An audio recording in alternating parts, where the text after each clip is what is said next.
Good evening, ladies and gentlemen. Ed Fields here along with Rogan Smith. Our guest this afternoon is going to be Dr. Robin Roberts, who I don't even recall if I apologized to him on air because a week ago this week, actually, I just had a complete brain fart. That's the exact phrase I was going to use. It was even more than that, just a complete lapse of sanity. And just basically forgot it was Thursday. That's, and in fact, I remembered when I was like by, Hawkins Hill, and it was like 6:50 and 6:30. I was like, oh, hold on, today is Thursday, right? Where am I supposed to be? Mm-hmm. Anyway, it's a sign of, decrepiting. What do you call it? Age. Age and what's the word? Decrepit. What's that word when you're decrepit? Decrepit. Yeah, being decrepit. So that's where we are. So again, I apologize to Dr. Robin Roberts, who is coming on today to talk about the much discussed, and I assume going to be more the topic of discussion, NHI, which, by the way, the doctors and what's going on. Oh well, I don't know if he's so much engaged in that, but certainly we can get his view on that. But the issue of national health insurance, here's my prediction, just very simply, that for the vast majority of people will be very, very supportive because the vast majority of people are not insured. And those who are uninsured and not working won't be paying anything and will have insurance. So chalk them up to supporting it. Those who are in a lower income bracket and will have to pay, I think it's $500 a year, chalk it up to, I think the majority of them will support it. And then there's going to be, people who are in special interest groups and who are going to, the insurance companies. Well, it's self-preservation. That's how it goes. We had a guy come in the other day though who described that really it's again more fair because doctors in the system could make more money because of volume. So yeah, but you have to be careful about volume. You see, you can't just say, oh, we have a bunch of people coming in, so that's more money. I'm always concerned about the quality of care given to each one of those patients. As a patient right now who has insurance and can afford to go to a doctor, I appreciate the fact that my doctor can take the time and really talk to me and, explain things to me and walk me through whatever I'm going through versus feeling like I'm through a fast food I'm at a fast food restaurant inside of a clinic or a hospital. So that's a concern for me. What this administrator described, and I think we were quite surprised, is he actually was involved in managing one of the systems in Canada. And that what they found is, first of all, there are things in the system like for instance, this is just an example, a colonoscopy, which costs $800.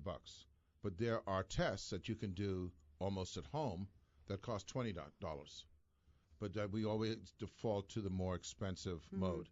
So there's a whole range of things that'll be interesting to hear from those folks as well in terms of wellness. I didn't realize that there was dialysis you could do at home. Were you aware of that? No, I wasn't. I wasn't aware of that, and apparently a good percentage of people, I forget what they call it. One is called some kind of dialysis, and another is called another kind of dialysis. At what cost? And it depends on the level you are. And the dialysis you do at home is infinitely cheaper than the dialysis you do in a facility. What's cheaper? The one you do at home, I say. No, I mean like. Well, by 25, by 75% cheaper. I mean, you still pay. So whoever is still paying, right? But the thing is, the insurance company, if they're paying it, it's like the hospital thing, where you go to one hospital, it's $2,000, and the same facility that may even be a better facility is $200, but because of this, so there's a whole cadre of things we have to learn. Beyond my concern about ensuring that patients get the necessary care, the proper care and the proper attention from those doctors. I'm always concerned about, yes, I do want to see everybody insured. I want people to be able to go in and have access to doctors when they're sick or something's going on with them.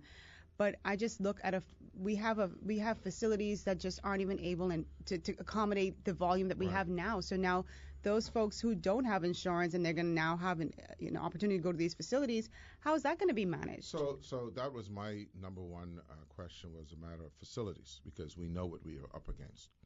So the answer to that is, apparently, again, these are not my answers, that you will see maybe in the first instance more people presenting themselves, but that with the right management and if people, so what happens is this. So what happens is that a lot of folks present themselves for health care when it's way down the road. So in other words, you present yourself because you start coughing blood. So all of a sudden you realize you've got stage 4 cancer or something like that. As opposed to if you're getting regular checkups, they may detect it early so that you don't put a strain on the systems that take care of stage 4 cancer. So there's a whole science to it. I'm not saying it's right or wrong. I'm just saying that the way that it was described, if you get health care earlier, that you don't burden the system with advanced illnesses later on. So there's a whole, I also, I'm sorry to belabor this point, but I also look at the fact that with my insurance, like you get the preventative care and all that stuff, right? I want to be healthy. You know what I mean? I will exercise or I want to make the right choices. Mm-hmm. But when I know it's just there, regardless of, just regardless, I might not put the same level of care into my body to eat the right things or exercise or whatever because I know, it's there. Well, I mean, those people could plague a system as well, That comes with wellness programs, et cetera, et cetera. But one of the things that concerns me, I mean, just to show you, it's not one or the other, is I have a full suite of coverage. I don't want a situation where my insurer or my employer says, you know what, I've got to now insure, in our case, 4,000 more people. I've got to dish out $3-4 million more. Okay. As a result of that, what I'm going to do is the other 3,000 that we're insuring, we're going to have to reduce their coverage to make up for the difference in payment. So there's a whole number of concerns that you have to have. And will insurance companies, for instance, raise their prices on the additional? So there's a basic care that every insurance company will have to have, and that's going to cost $1,000 a year, and however it's split between employer and employee, right? But if I want now to get a wider coverage, will that difference be greater than what I'm paying now? There's a whole stuff, a lot of stuff, and that's why I guess we'll have Robin, and he can. Are you registered for NHI? No, I'm not. You can? No. My coworker asked me the other day. She's like, "Are you registered?" Because apparently there's 40-something thousand people who are registered. Yeah, and so she goes into, like say MediCenter or whatever. Mm-hmm. If she has a cold or something like that, stuff that I would pay for with my insurance, she gets her health care free. So I said I need to go online and register. And I mean, I haven't heard whether they're. See, because the other thing is we're pumping out a lot of doctors. There's a lot of doctors in the system now. It's not quote unquote as lucrative to be a doctor. Maybe, just maybe, I don't know, that now there will be the capacity for more of these doctors to be earning a more decent wage than they're earning now with a customer base that they didn't have before. So who knows? It's a thing. I can tell you one thing, though. Once you get to close to my age where, you're going to be not working, in my case, and not having your group health insurance, or if you're not employed, it's going to be a plus. By the way, I got to send you some pictures, Rogan Smith. I can't really relate to people on the air of some of the things they are doing at Princess Margaret. It'll kind of blow you away. I'm going to show you this picture off when we take a break. But other subjects, you have anything you want to bring up? Yeah, I was. Mm-hmm. I don't think I've been gripped by a story like this in such a long time. Mm-hmm. About this American couple that's suing Sandals for $30 million. They're claiming, of course, a butler molested this woman who was there to get married at Sandals. She alleges they filed a lawsuit in New York, right? So this allegedly happened in April 2016. And just reading, we don't know if it's true or not. This is what's on the court in the court was filed in court. But just reading this story, if it's true, it's kind of mind blowing.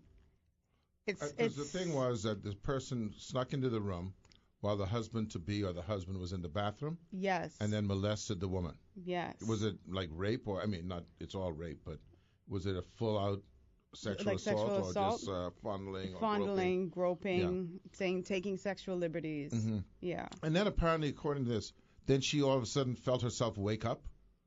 She woke up. She woke up, yeah. She said something was prompting me to wake up. Wake up, right. It could mean you're feeling something or whatever. Right. Yeah. And then she screamed and blah, blah, blah. Yeah. And the guy ran out of the room. Yeah, and they fired him Yeah. that night. Uh-huh. Offered her a refund of the event because they still went ahead with the wedding. Mm-hmm. They had like 70 or so guests coming there, and they offered them $15,000 according to these court documents, but only if they would sign a non-disclosure. Well, that's natural. That's par. Anytime you have any kind of payment, you do as a disclosure. I mean, that's just the way it is. You go to get your car. When you get a claim on your car, you sign a thing'em. When I get a claim on my car? If you claim when you go to the insurance company and you get a payment for if there's an accident and they pay you money, yeah, you have to sign something that releases. It's a release. Oh, I don't recall that. I had an accident. Well, I can tell you, every single insurance company on the planet, when you get a payment from them, you have to sign a release. Yeah, Otherwise, you won't get the check. Well, I wouldn't take the check, and I guess that's the course of action what they're taking now, because I'm not going to sign no non-disclosure. Well, yeah. So I'll tell you another thing off the air, which you believe will also. We'll be right back. That ain't happening. Good evening, ladies and gentlemen. Ed Fields here along with Rogan Smith. And we have a lot of things to talk about. You got to talk about the thing with Aaron. I'm going to bring up the stuff about the public service. What do you got? Yeah, so, there's still a lot of back and forth. Anybody who's been following that story with Bernard Henfield, the senator, and his story about what transpired at a local eatery in Carmichael. There's been a lot of back and forth about that, but of course, more fuel to the fire after he wrote a Facebook post that used a slur, an anti-gay slur. And I read that comment, and I was, oh my God, I was taken aback. I was like, I have a great deal of respect for Mr. Henfield. I went to primary school with him. He's always been an upstanding guy, but I was completely floored by that. I don't even like that F word, to be honest with you. And I'm sure a lot of people know, to refer to gay folks, they use that word a lot. And he's since apologized. But activist Erin Green, I'm reading here in the Tribune, she suggested that parliamentarians adopt an anti-hate speech campaign after he used that homophobic slur on social media. And I think that might be in the right direction. I'm in full agreement with Ms. Green on this. I know it's difficult, and you and I have this conversation all the time about us being human beings, and, we react to things. But I think, especially when you're in the public eye, you have to be incredibly careful. You have to move away. Nobody's expecting perfection. Okay. Nobody's perfect. Okay. But I would hope that people would move away from their iPhones or their Galaxy phones, or move away from the computer and really think things through. This is why a lot of people use publicists. And it's not an easy thing, because Mr. Henfield said that a poster made reference to his mother in a derogatory way. But at the end of the day, you know who they're going to focus on? They're going to focus on the F&M senator. They're not going to focus on that poster, because that poster is anonymous as far as everybody's concerned. The person who they're holding to the higher standard is Mr. Henfield. Yeah. And so I just think what Erin Green is suggesting is correct. And yes, he's apologized, but there needs to be something moving forward so that people know that that's just absolutely unacceptable. Yeah. It just cannot happen. Had a senator in the U.S. said that F word, I mean, the fallout would have been tremendous. I mean, he would have had to resign. No, it wouldn't have. Not in the Donald Trump era. No, I think they would. No. Yeah. I can tell you. They would. Donald Trump grabs things. So you're talking about Donald Trump. Yeah, but he didn't resign. He's the president. And there's a lot of guys now, and by the way, it's totally unacceptable. More so in the private sector, maybe you might see a resignation than in the political sector. We need to start seeing that in the public sector. Right. But here's what I think. You're absolutely right. Don't disagree with you. I also think you should judge people by their history, and I think that when someone does something that is obviously appearing to be outside their character in appearance, that when they apologize, that you accept it, you deal with it. Doesn't mean you forgive them, but you just accept the apology, and then you make sure, as the person who has done that, don't be repeating that, because you can't apologize 2 and 3 times. Well, how do you prevent it from being repeated? And well, that's what Ms. Green. Well, first of all, I'm talking about as that individual has to make sure that he doesn't do it. But here's the other thing, and this is why I've said this to you in the past. I don't make comments in my own personal profession. I don't make comments to the press on the phone or on anything. I ask them to send me the question, and I write the answer out. That way I can give it thought. There's no emotive reaction to it. I've gotten caught in that situation before, and I won't put myself in that position again.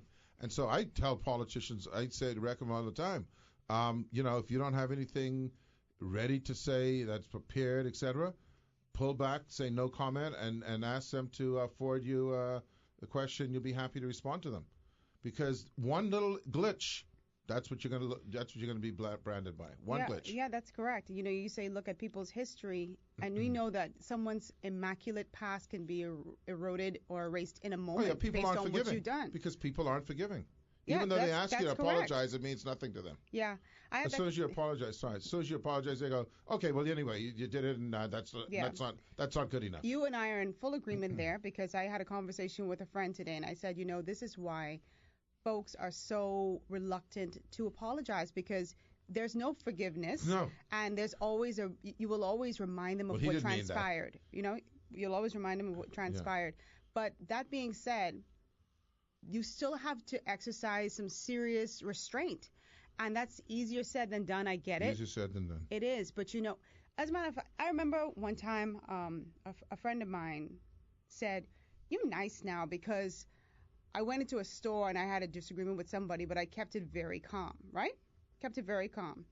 And she said, "You're too nice, And I said, something? I cannot be that person who's going off being all belligerent and cussing and carrying on with this person in the store, because at the end of the day, because she's like, what I would do, I would have done this. I said, well, maybe you don't have anything to lose.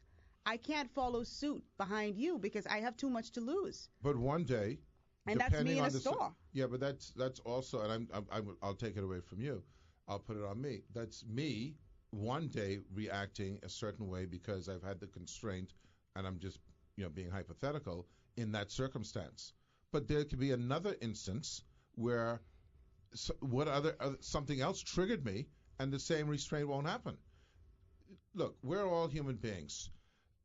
What I find kind of concerning is that we have this statement about, well, he ain't down to 8, and he think he better than everyone else, or this, or he ain't one of the people. But yet then we expect you to be like perfect.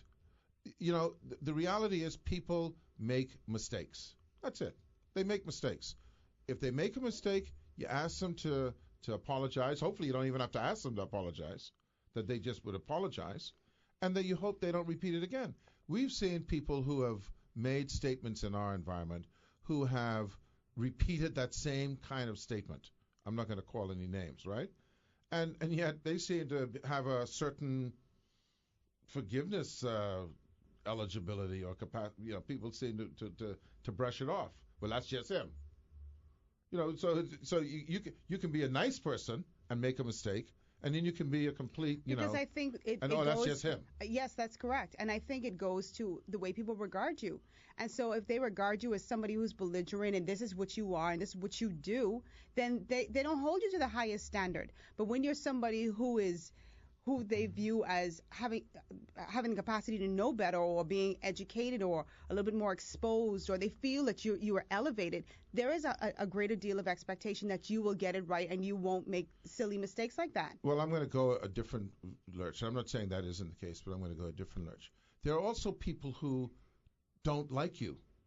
And so when you make a mistake, that's when they pounce. There are a lot of people That's correct. There are a lot of people who are willing to accept an apology from people, and then there are people who are not willing to because it's not in their agenda, or what I'm saying, right? I do, but when I know I'm surrounded by people who don't like me and are waiting for me to fail, waiting for me to fall, waiting for me to make that epic mistake for them to point their finger and say, ha, I knew it.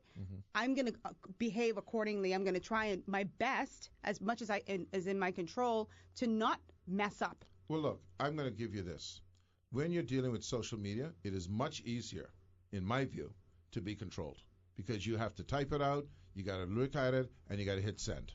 Okay? It's not as spontaneous as a immediate interaction. Okay, it still doesn't take away from the fact that we are human beings, and I just hope you just hope that. And by the way, you hope that they make it up in other ways. They show that that's not their true self by showing it in other actions. I wish there were a procedure in place or something in place. I mean, because we know what we should not say. If a white politician had said, "This is why I don't like you niggers," okay, we'd be up in arms.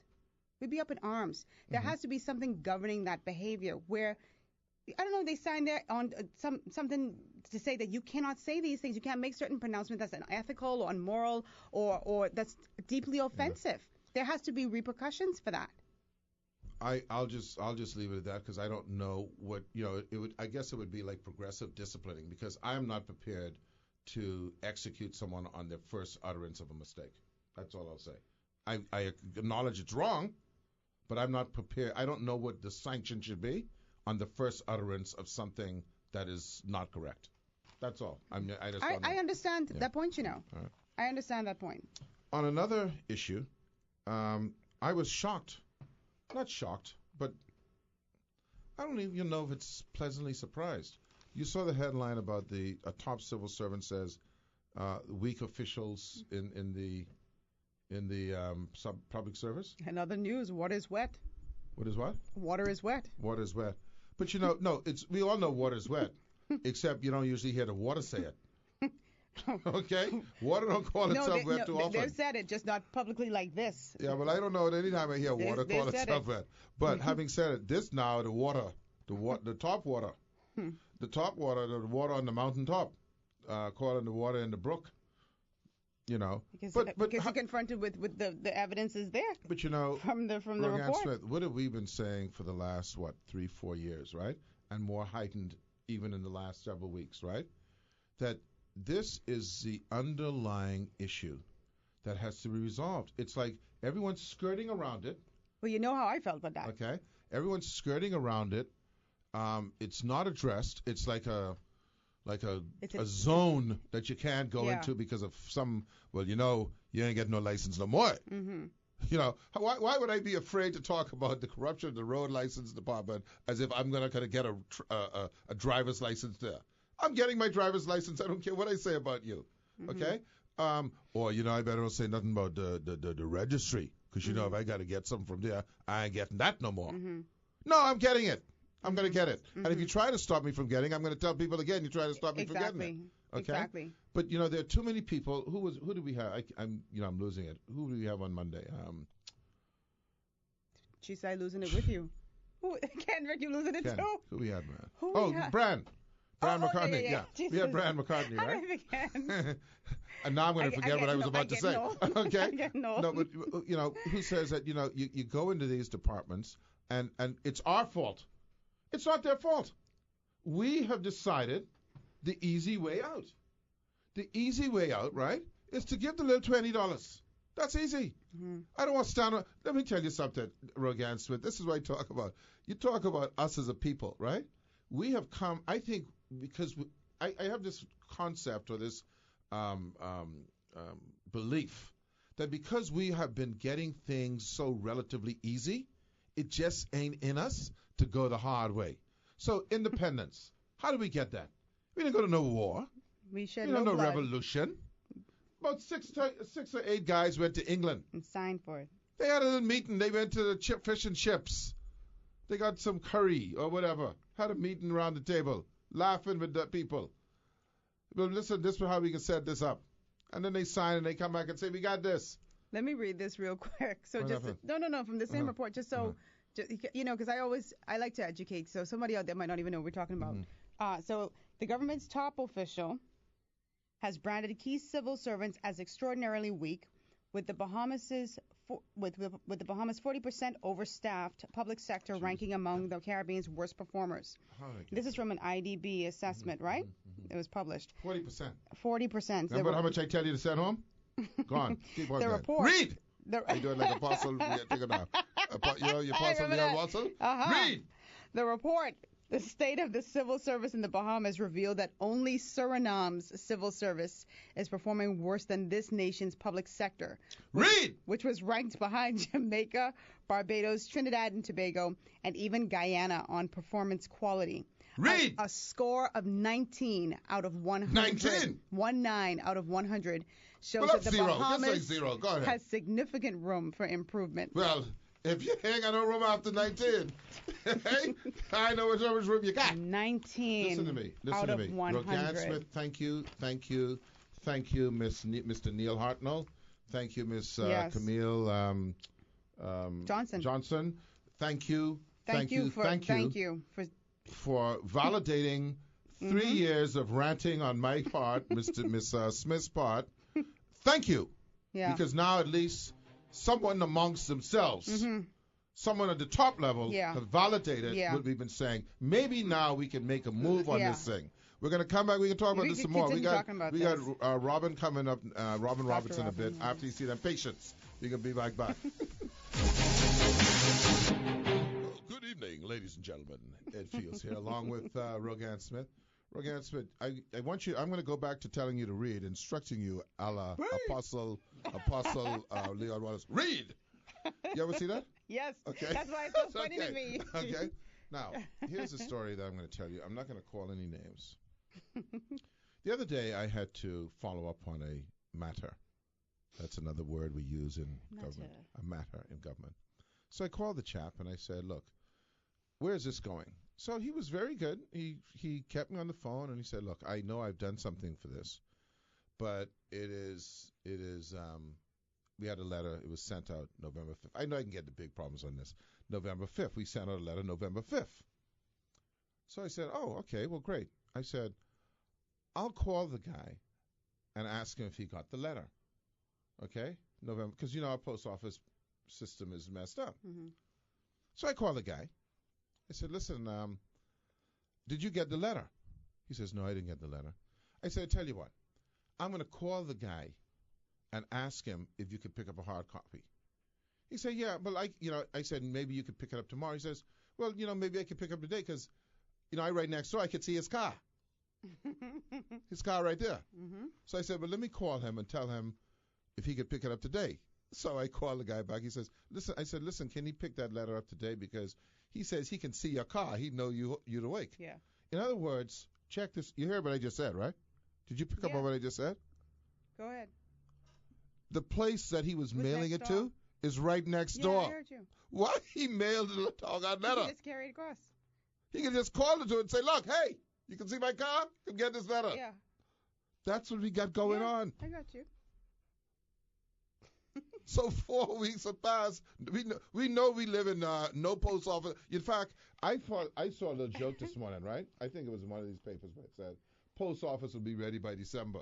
And I'm thinking to myself, which country operates without a post office? Mm-hmm.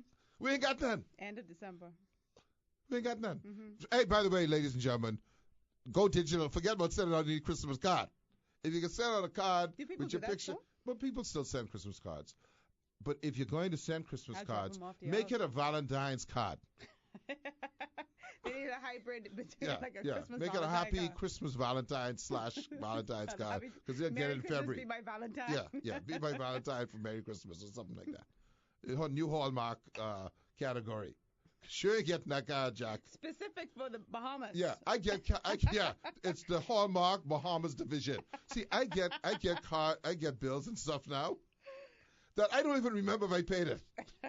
Did I pay this? I have to call and come in and say, y'all, I still owe that? Because I'm getting bills still from May. Okay? And my suggestion is I just throw them away now because they're not relevant. And I figure that if I was outstanding since May, someone would have called me. Yeah. Fields, listen, we ain't had no check or nothing from you for May, man. Unless you had services at PMH, then well, they don't get no bill. No, billing. but that's free. Yeah, then you don't get no bill. No, you don't get no bill. And if you get it, it's only for 13 cents. So the thing is, this is the level of excitement that I have. By the way, read.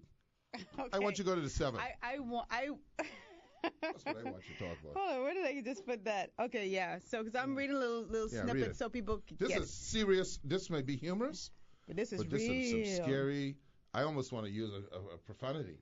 There's some serious sugar honey. Go for it. Read.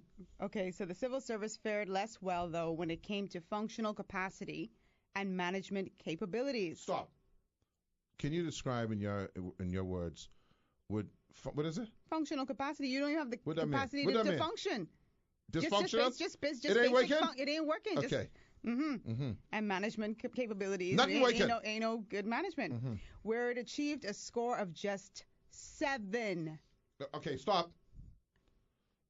1, 2, 2, 3, 4, 5, 6, 7. Right. Out of 100. I would have to count 93 more. Out of 100. But listen, let me just say something to you. On the scale of, you have these scales, right?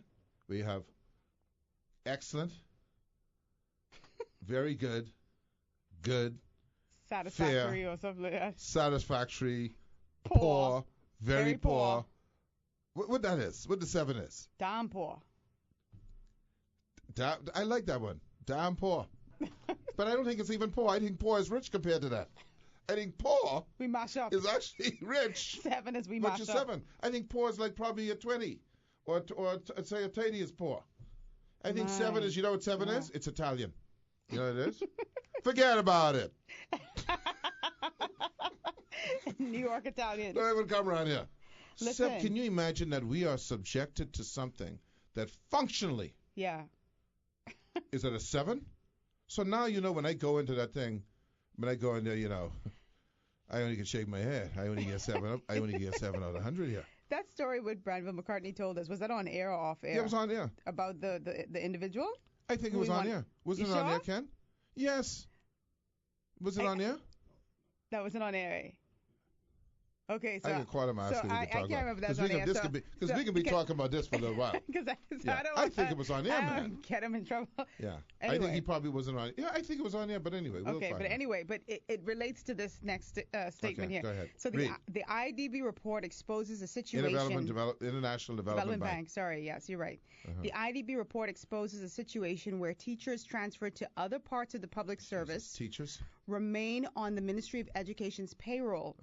Not only was this boosting the ministry's already inflated wage bill, but it was unable to hire replacements because those transferred had not formally left their posts, so it's thereby exacerbating teacher shortages.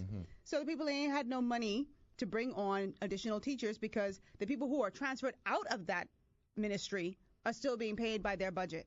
I can tie something else back. Read the part with the 78% lower than Tingham on the engineers. Oh, yes. Read. So the government's difficulties in hiring qualified technical professionals were highlighted by the fact that engineers in the public sector earn 78% less than their private sector counterparts. Accountants and teachers in the public sector were shown as earning 9% and 7% less, respectively. Although That's not that bad. Although in the public sector. Although IT managers and nurses in the public sector were said to earn more. So we're talking about these engineers in the public sector. Okay. So that now is you huge. you wonder why you have potholes patched that's shaped like Texas. Now, the reason why I'm going to do some maths, and the good thing about doing maths, and this is going to come off as real condescending, but it doesn't matter, is because when you do maths in this environment, it confuses people. Oh, it confuses me. Okay? So here's the deal. They've said that we're 40% overstaffed. That means that out of every 10 people working in any particular office, some more or less, 4 people don't need to be there. They don't need to be there. Okay? And that's highly evidenced by, for instance, I'll give you an example. At the office of the Prime Minister, I'm saying it very candidly, at the office of the Prime Minister on Goodman's Bay, at one time there were 3, there are still Security, 3 desks. 2 there are 3 downstairs. desks. No, 3 downstairs. There was a security desk. There was a Ministry of Finance desk. And there's an OPM desk. In other words, even though it's in the same building, they had to have a receptionist for the office of the Prime Minister, and they had to have a receptionist for the Ministry of Finance. Now, I used to go to that building a lot. And I am telling you, this is what they had. At the desk for the office of the Prime Minister, they had 2 receptionists. At the desk for the office of the Ministry of Finance, they had 2 people. They now have 1. That's 60%. That's 75%. 75% of the people ain't there. They didn't need to be there. Okay, that is, and especially nowadays with technology, with phones. Okay, people texting and emailing. No one even calling no one no more like that. Okay. You ever been to Pharmachem in Grand Bahama? No. When you go in, you're buzzed in. There's no receptionist there. If you have to see somebody, you pick up the phone and then you call. Nobody there manning that. That isn't saying we want to get rid of everyone, but you cannot just be piling people. No, but I'm showing you how to streamlining operations. Right. So now, when you ask why is that engineer getting 78% less? Well, the government in budgeting is saying, okay, we need to hire some engineers, but you know what? We need to pay them $60,000 a year. They're making now 10 or 15. But you know what? We have no money. And you know why we have no money? Because 4 people who working over there, that's the engineer money. We need to get that money to give to that engineer. But these 4 people who selling like cake and stuff, they don't need to be here. Okay? Selling cake? Cake. And that's some thick cake. It ain't even the good fluffy cake. It's the thick, hard cake you could use for anchor. Now, the thing is, okay, then of the remaining 60% who should be effective, the big question then is, how many of them are effective? Right. That is why, if you recall the experiment we talked about, Rogan Smith, about go through the department piece by piece. This is thinking out of the box, and say, okay, guys, we know you have to earn a living. We don't want to touch your living. But we know that 4 of you don't need to be here. So what we're going to do, because you're 55 anyway, you're 55, you're 60 years old, just go home. Just go home. We'll send you a check. We'll continue to pay you. You're good. Well. Okay? But you know what? Just stay out of everyone's way. Because you're holding back production. Okay? And over time, through attrition, they will go away because we're not going to replace them. Okay? And bit by bit, without impacting their livelihood, they go away. And then we start evaluating who's left. And then we start seeing how we can incrementally raise their salaries to those who are qualified. I mean, it's a long. I don't have the. I'm just. All I'm throwing is something wild out there, you know. I'm not mad at you for what is happening cannot continue. I hate that we have to go through this process. I mean, I hate that we would have to say, oh, go home. We'll continue to pay you because we just want to get you out of the system. When you have non-performers, they don't care what age you are in the private sector. If you're not performing, well, they don't hire you in the first place. See the problem we have, Rogan. You can't get rid of. I've seen people in this scenario, and this is where you have to be empathetic. Someone who should never have been hired in the first place has been hired and have been there for 25 years. You know, it's one thing to get a person who's been hired for 6 months and say, listen, sorry, I can't renew that contract. But for someone who's been there for 25 years and their mortgage, you can't just say go away. Because now, if you get rid of 10,000 of people like that, we got other problems. Yeah. But we ain't going to be getting rid of 10,000 people. Well, I would like to send about 10. Hold on. We ain't going to get rid of 10,000 people. What do people say? 40%. So out of 40,000, you know what that means? You know what that means, You can do the maths? Oh, I'm horrible at maths. So okay. Do the math. Well, 10% is 4,000 times 4. 8,000. No, times 4. 16. Oh, 16. See, my math is so well, horrible. You use the face. I added 4,000. You got it on face. Don't worry about that. We have you on the list. Okay? You under the S's. So no, we do it alphabetical.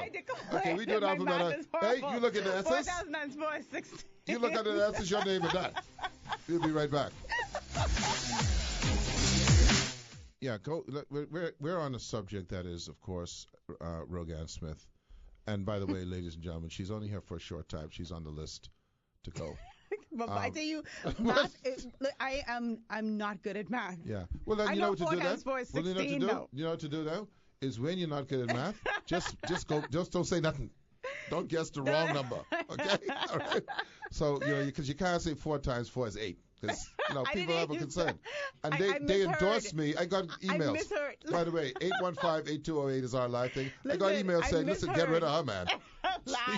She probably teething from you, and you don't even know what's going on. Anyway, so listen to me. No, Is you'd it- be thieving from me because I don't know how to add. That's true. And That's true. multiply. Yeah. Listen. This is today. When I picked up the paper this morning, and I read that section, I couldn't believe my eyes. Because it's not every day that you see a civil servant speaking up that way. The highest civil servant, the cabinet secretary, is the highest civil servant. Yeah. So the same. And first of all, I want to say, it's brave, it's courageous, because a lot of these things get buried. Yeah. By the way, the IDB, I'm making a judgment here, an assumption that the IDB probably pumps something like this out every year. Yeah. They probably have a report on stuff like this on an annual basis. This is the first time we've seen one of these. I've seen one. So we got to go find out where 2017 report is. Because what I want to know is if they gone down to 7 or up from 7. We should ask Neil. Because, maybe there was a tree. And maybe we should be applauding. Because I don't see how I'd miss that. Okay. But listen, so folks, in all seriousness, this is what we have to be very, very serious about. For so long, and we've been preaching it, for so long, we have pointed to politicians, and they to blame, about why they can't fix things. We pointed to the educational system. Mm-hmm. We pointed to the criminal justice system. We pointed to the police department. And we say these things are failing us. But things don't fail you. Things don't fail you. I was in a meeting today where someone said, you know what? Stuff does not make you a success. Okay? Stuff never makes you a success. You can get marble floors and, the greatest of this and the greatest of that. It doesn't matter. What matters is the people. The people who operate that organization, that's who makes the difference on whether you're going to be successful or not. And and it's not always about money, unless they have an investment in self-esteem about their role, that when they go home in the evening, they can look in the mirror and say, boy, you know what I accomplished today?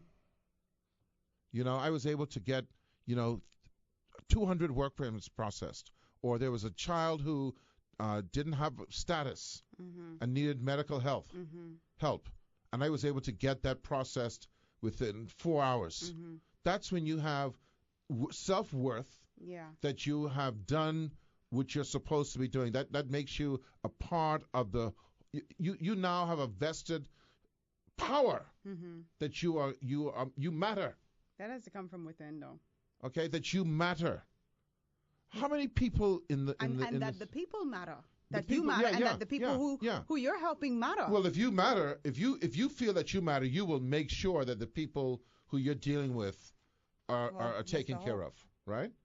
But if you have no kind of concern about your own self-worth, then it really, you don't even really care about showing up to work. What the man say? I mean, I'm saying he asks for something. They say they're going to lunch. They're going to lunch. Granville McCartney said, when the Prime Minister wanted something and called him for it, and he then asked his assistant for this information, she said, well, I'm about to go to lunch.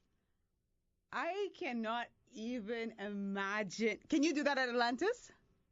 Let me just say this. Can you do that? Can you do that at Atlantis? I'm remaining calm.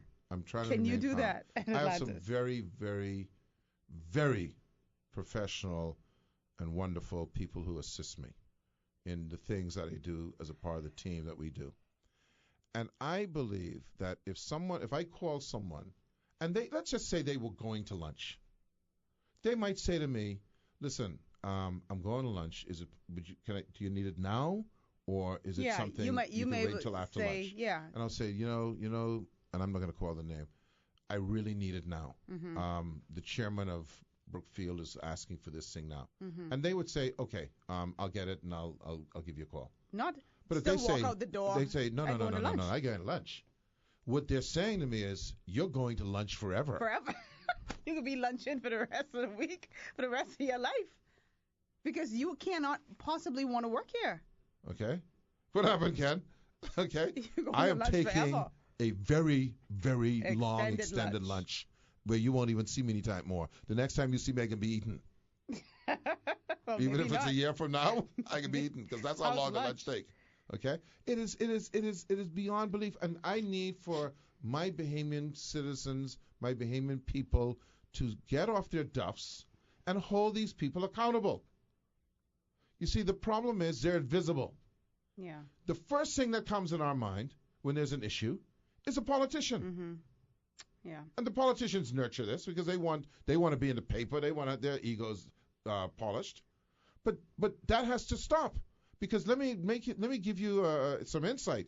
The politicians are in many instances less empowered Yeah. because That's what I keep seeing now as they come on our shows and stuff like that, and they talk about that. because they have to tiptoe Yeah. around these people. Mm-hmm. You see, because let me tell you something, Rogan Smith. If you work let's say at your company, and I can use Nish, that's my gal. If you work in a company, and Nish is a she doesn't lend assistance, or she's difficult. You find your way to tiptoe around her because you have to work with her every day. You don't want to have any backlash, et cetera, et cetera. That's what the politician is just an employee in that ministry, and he got to deal with them. Okay? I can We don't have to. We the customer? No. I gotta deal with you. Yeah. Get my driver's license. Who that? I don't know. Someone's sneaking in. Get my driver's license now.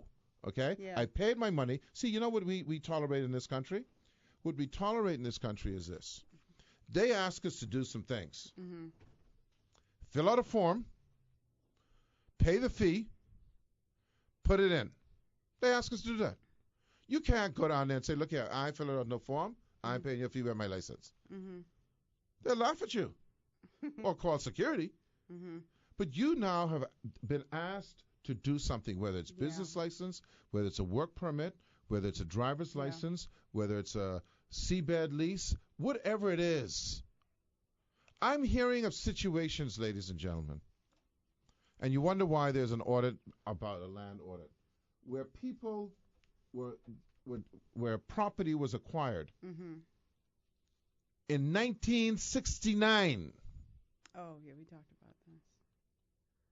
and people who are 90 years old Mm-hmm. and 80 years old have not gotten their pay. Still ain't straight. Mm-hmm. I've heard of situations where people were promised Crown land in 1970 something. They paid the money and they don't have title to the land. Who are these people who are holding this process up? Mm-hmm.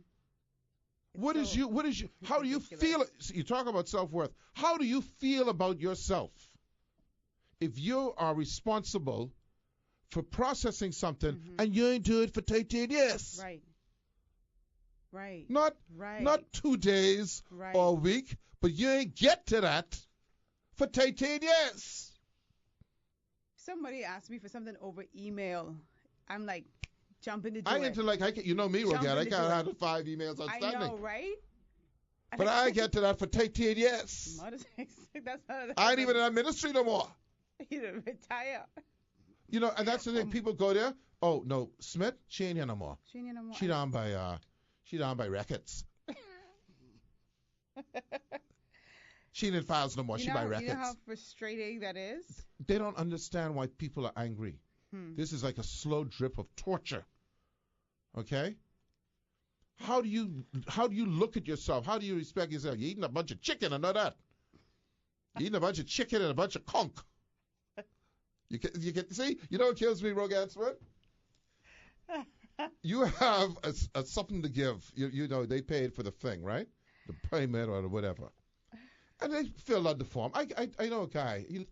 He lives not far from me. He put in his form to get his dock lift. It take him a year and a half to get the permission. Now, the person who's responsible for that, I'll make you a bet. They ain't miss one lunch. Yeah. They ain't miss one vacation. And they definitely ain't miss one sick leave, even if they ain't sick. Mm-hmm. They ain't miss it. Mm-hmm. But they cannot. And then, the ones are the worst ones. Yeah, I can have that for you by Friday. And then you come Friday. Ain't nothing sort out. Roll on vacation for 6 weeks.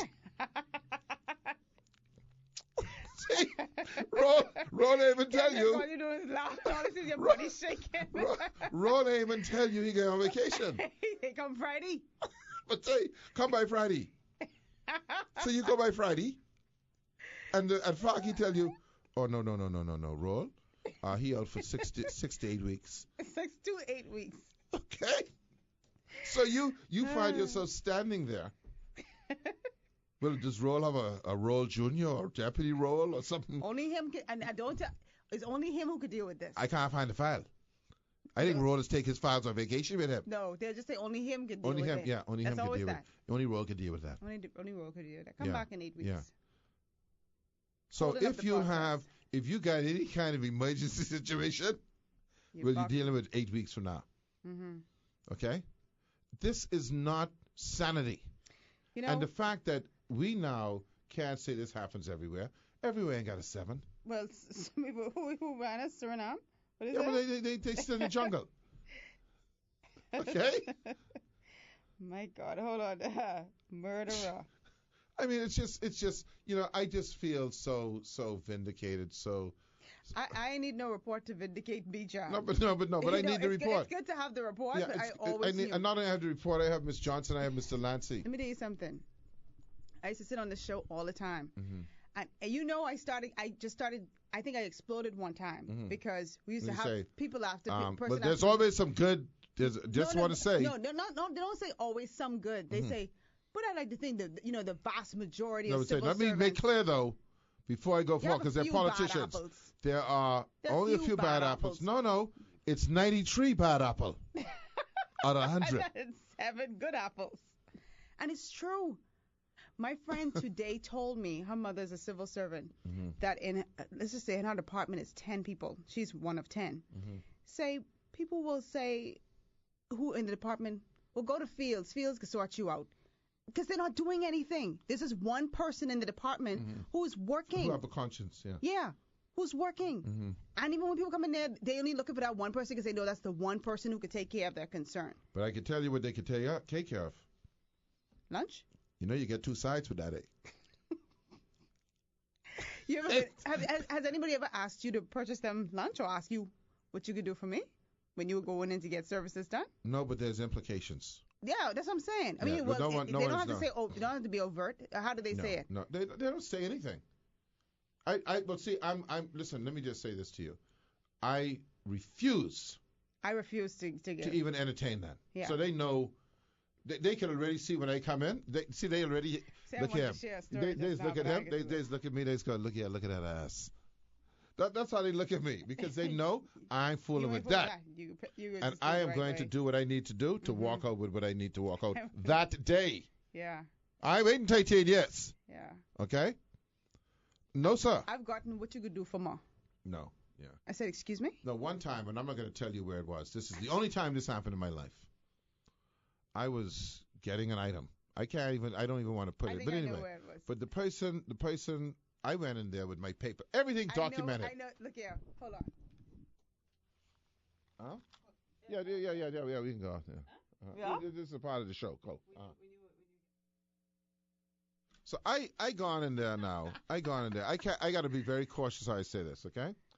You don't reveal the place. No. So I went in to get a thing processed. Okay? So I took all my paperwork intact. I had a professional intact. N-C. It ended C or K. And I had everything ready, a cashier's check, the paperwork filled out by the proper authorities and the persons, the jello pudding.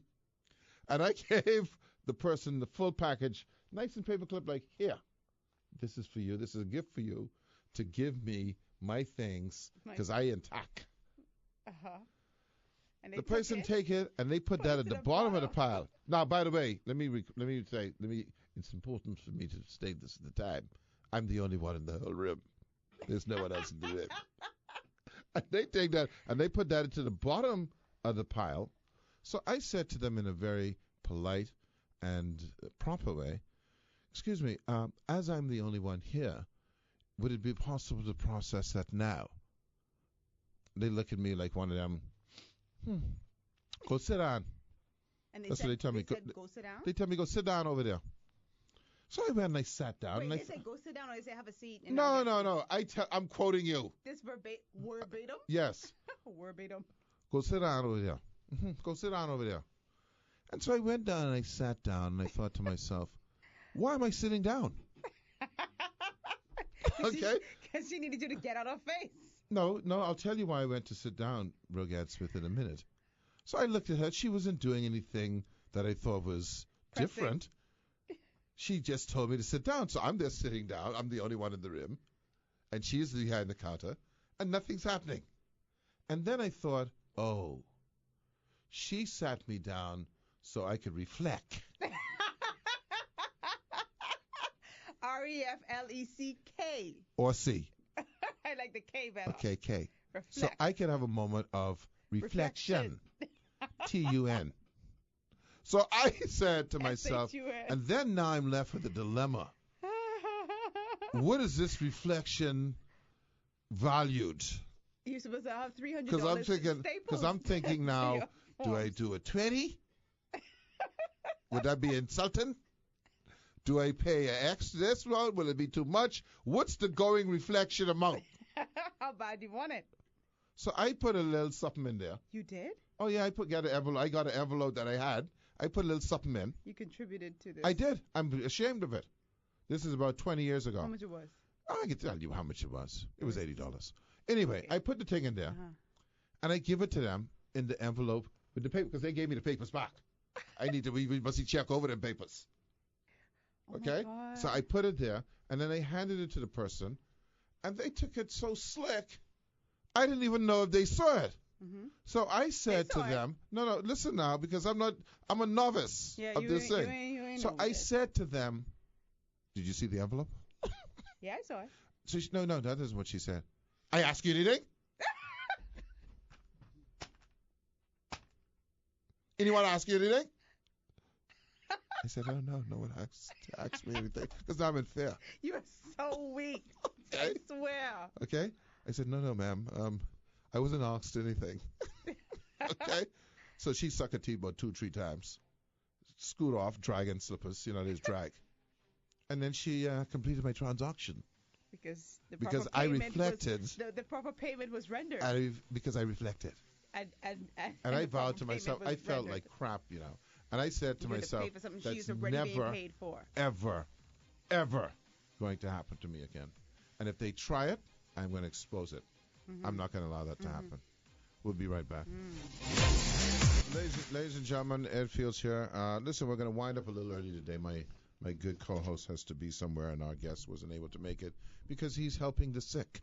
And we can't intrude upon that. But we'll continue this conversation. But I just want to say, folks, I want you, all of you, are customers of a ballooned public service.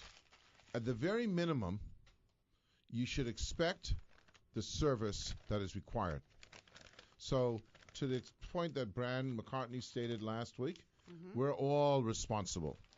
And how we are responsible is accepting less than service that is up to par. So when you go into that government office next time and you've paid your money for a particular thing, demand service in a timely manner. We'll see you next week. Have a good weekend. Yes.